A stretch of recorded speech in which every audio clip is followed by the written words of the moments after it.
Good morning all. Myself Dr. Rudali Hussain from the Department of Community Physiotherapy and I am the PG student. So the topic of our today's lecture is 1 minute precept.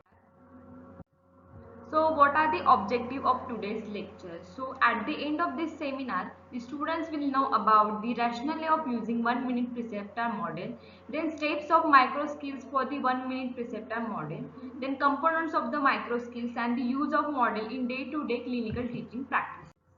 So there are many problems with bedside teaching we are facing.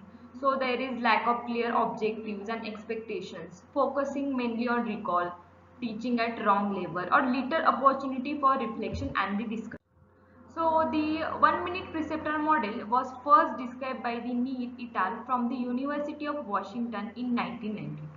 Why it is called the 1 minute preceptor? Because it is mostly based on the experience of clinical teachers regarding spending time during a clinical counter.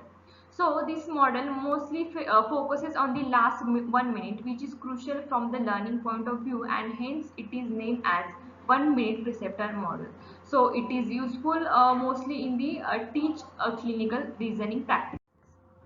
So in this slide we can see there is 1 minute preceptor model.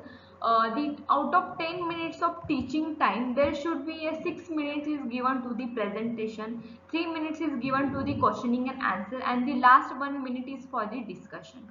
So the out of this, the last 1 minute is very crucial from our students to what they have learned from that lecture, what the knowledge they have gain from that lecture. That is very important in this 1 minute preceptor model.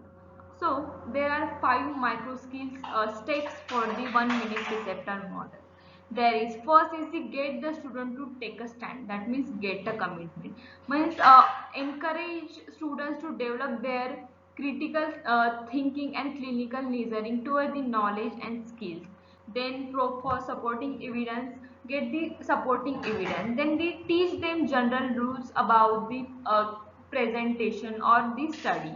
Then always provide the positive feedback from the learning. Always tell them you're doing well or you're doing good. Always encourage the students. So now, fifth one, last one is the correct errors. Always correct their mistakes, tell them about their mistakes. That is the last one, always correct. Then now we'll see how we can these 5 micro skills use in day-to-day our clinical teaching practices. First is to there are questioning and answer. What should the students, we have to ask the students. First is a get a commitment, like ask what do you think is going on with this patient in case presentation. Always provide assessment of students knowledge and skill. Teaches them interpretation of that point or the data. मतलब give them a critical reasoning why this is happening. Second one is probe for supporting evidence. Ask what led you to do this conclusion. What else did you consider from this patient or this case? Then reveal students the process and identify their knowledge gaps and fills it. The third one is teach general rules. In that say when you see these, always consider. Offers pulse which can be remembered. Give them an idea or hint or clue. Then they will remember it the future. There in future life. Then next one is reinforce what was done right. Say you did an excellent job, or offer always positive feedback. Give them so they can be encouraged or motivate from that presentation. So next time the mistake which will happen, it will not. Then the last one is the correct mistake. Say next time try to consider this will not happen. Comment on commission and misunderstanding judgment or action. Always correct their mistakes and always tell them what is right and what is wrong. So these are the 5 micro skill steps which we have learned from the clinical teaching in case presentation.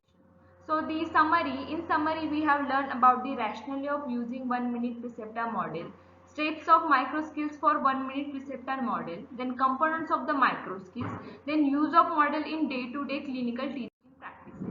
So the references are from the Principles of Medical Education book, 3rd edition and the 4th edition. So thank you.